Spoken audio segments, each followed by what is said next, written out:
लोकसभा का चुनावी रण अब अवसान की ओर है। 6 चरण के चुनाव हो चुके हैं और 7वें चरण के प्रचार में दिग्गजों ने अपना पूरा दमखम झोंक दिया। 7वें और अंतिम चरण के चुनाव के लिए प्रचार का शोर भी आज समाप्त हो गया है। अब 1 जून को मतदान होना है। 7वें चरण में 57 सीटों पर मुकाबला है। 7वें चरण में 2019 में 65.29% वोट पड़े थे, जिनमें सबसे ज्यादा करीब 78.80% वोटिंग पश्चिम बंगाल में हुई थी और सबसे कम करीब 51.34% वोटिंग बिहार में हुई थी। 7वें चरण में प्रधानमंत्री नरेंद्र मोदी, अभिनेत्री कंगना रनौत, पूर्व सीएम चरणजीत सिंह चन्नी समेत कई बड़े नेताओं की किस्मत दांव पर होगी, लेकिन सबसे ज्यादा नजर रहेगी पूर्वांचल पर, क्योंकि पूर्वांचल की 13 सीटों पर चुनाव होने हैं और इन सीटों पर जीत के लिए सीएम योगी ने ताबड़तोड़ प्रचार किया है। माना जा रहा है मोदी और योगी की जोड़ी इस चुनाव में क्या उपयोगी साबित होगी।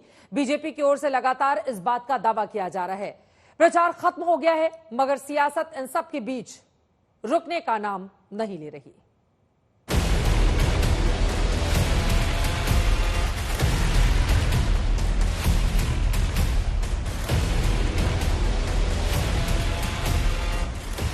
तीसरी बार बीजेपी के सर सजेगा सत्ता का ताज या विपक्ष बाजी मारेगा, ये तो 4 जून को मालूम चलेगा। मगर इतना जरूर है कि इन चुनावों में बीजेपी की ओर से योगी फैक्टर जमकर नजर आया। 1 जून को पूर्वांचल की जिन 13 सीटों पर चुनाव होने हैं, उनमें गोरखपुर और वाराणसी भी हैं। लेकिन योगी आदित्यनाथ सिर्फ यूपी तक नहीं सीमित रहे, वो अलग अलग प्रदेशों में प्रचार करते रहे और राम मंदिर और सनातन का मुद्दा उठाते रहे।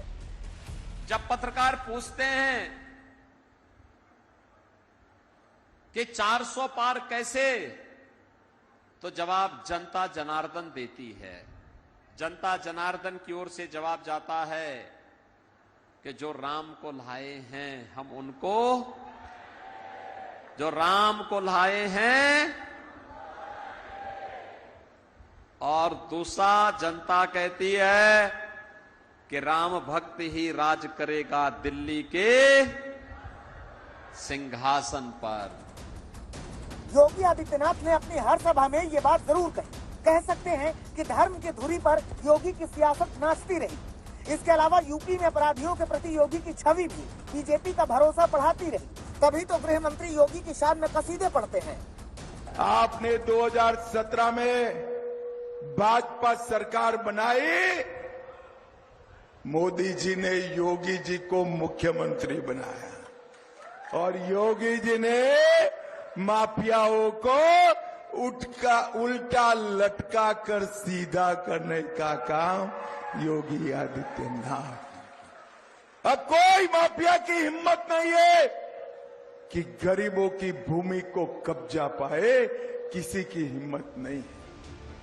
योगी जब मुख्यमंत्री बने थे तभी कह दिया था कि गुंडे माफियाओं के लिए यूपी में कोई जगह नहीं है। उनके कहे पर गृह मंत्री मुहर लगा रहे हैं।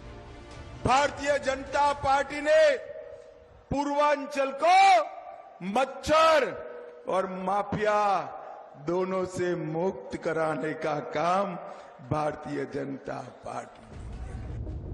इतना ही नहीं, इसी चुनाव प्रचार में प्रधानमंत्री नरेंद्र मोदी ने भी योगी की खुले शब्दों में तारीफ की थी। जब से योगी जी आए हैं, माहौल ही बदल गया, मौसम भी बदल गया। हमारे योगी जी तो अच्छों की गर्मी उतारने में एक्सपर्ट है। खुद Yogi Adityanath law and order के मुद्दे पर बात करते हैं।